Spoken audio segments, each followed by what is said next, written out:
जालौन की बेटी का कमाल, नीट में लहराया परचम, ट्रैक्टर पर सवार होकर निकली अंजलि का भव्य स्वागत। मेहनत का असली जश्न, जालौन में ढोल नगाड़ों के साथ हुआ नीट टॉपर अंजलि का स्वागत, उमड़ा पूरा गांव। नमस्कार, मैं हूं आपका साथी विक्की प्रजापति और आप देख रहे हैं UP today news India. Jalaun वालों, क्या आपको पता है कि आपके ही जिले के एक छोटे से गांव में कुछ ऐसा हुआ है जिसने पूरे इलाके की तस्वीर बदल दी है? क्या आप जानते हैं कि ट्रैक्टर पर सवार होकर निकली एक बेटी के स्वागत में पूरा गांव क्यों उमड़ पड़ा? आखिर वो कौन सी बड़ी कामयाबी है जिसे लेकर आज सोशल मीडिया पर चर्चाओं का बाजार गर्म है? बता दें कि जालौन की धरती से एक ऐसी खबर सामने आई है जिसे सुनकर आपको गर्व भी होगा और ये जानने की उत्सुकता भी होगी कि आखिर संघर्ष की ये कहानी लिखी कैसे गई। तस्वीरें जालौन के सरावन गांव की हैं।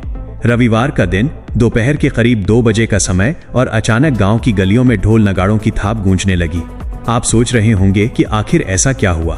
दरअसल नीट यानी national eligibility cum entrance test में 8035वीं अखिल भारतीय रैंक हासिल करने वाली अंजलि राठौर का स्वागत किसी लग्जरी गाड़ी में नहीं बल्कि एक सजाए गए ट्रैक्टर पर बैठाकर पूरे गांव में जुलूस निकालकर किया गया।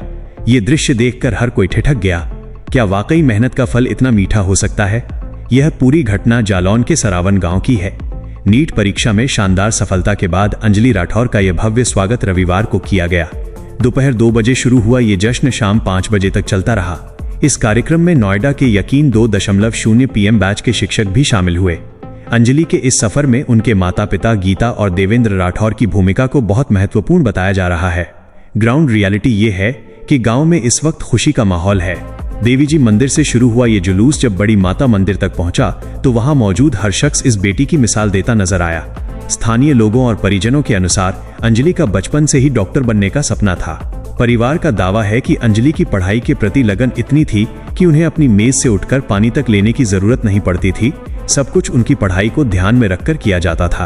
अब सवाल ये उठता है कि सफलता का ये सफर कितना चुनौतीपूर्ण रहा होगा। शिक्षकों के अनुसार अंजलि ने तीसरी बार में 607 अंक हासिल कर यह मुकाम पाया है। पंकज सर ने बताया कि सफलता पहली बार में न सही लेकिन दूसरी या तीसरी बार में अवश्य मिलती है, बस हार नहीं माननी चाहिए। वहीं MR सर ने इस क्षेत्र के अन्य छात्रों के लिए एक बड़ी घोषणा की है कि जो छात्र नीट की तैयारी करना चाहते हैं उन्हें यकीन 2.0 पर मुफ्त शिक्षा दी जाएगी। दोस्तों, अगर आप भी ऐसी ही प्रेरणादायक और जरूरी खबरों से लगातार अपडेट रहना चाहते हैं तो अभी इस वीडियो को लाइक करें, शेयर करें और यूपी टुडे न्यूज इंडिया को सब्सक्राइब जरूर करें। आपकी एक छोटी सी कोशिश हमें आप तक सच पहुंचाने का हौसला देती है। इस आयोजन में गांव के तमाम गणमान्य व्यक्तियों जैसे कमलापत, मनीष नायक, देवेंद्र सोनी, योगेश त्रिपाठी और अन्य ने अंजलि को अपना आशीर्वाद दिया। हालांकि अंजलि की सफलता को लेकर एक विरोधाभासी दावा भी सामने आया है। जहां एक ओर इसे कड़ी मेहनत और कोचिंग के मार्गदर्शन का परिणाम बताया जा रहा है, वहीं दूसरी ओर कुछ चर्चाओं में यह भी कहा जा रहा है कि अंजलि ने ये कठिन परीक्षा बिना किसी कोचिंग के पास की है। इन दोनों दावों को लेकर इलाके में तरह तरह की बातें हो रही हैं। फिलहाल अंजलि के परिजन और शिक्षक इस उपलब्धि पर गर्व कर रहे हैं। मां गीता भावुक होकर कहती हैं कि बेटी कभी उनसे दूर नहीं रही, लेकिन अब उसे डॉक्टर बनने के सपने को पूरा करने के लिए घर से दूर जाना होगा। अब बड़ा सवाल यह है कि क्या ये तमाम दावे जो अंजलि की तैयारी के तरीके और उनके संघर्ष को लेकर किए जा रहे हैं वाकई आने वाले समय में अन्य छात्रों के लिए मील का पत्थर साबित होंगे? क्या जालौन के और भी बच्चे इस प्रोत्साहन से प्रेरित होकर आगे आएंगे? अब सवाल ये है कि आपकी राय में सफलता के लिए क्या कोचिंग का मार्गदर्शन जरूरी है या सिर्फ खुद की मेहनत ही काफी है? अंजलि की इस उपलब्धि को आप किस नजरिए से देखते हैं? अपनी राय कमेंट में जरूर बताइए।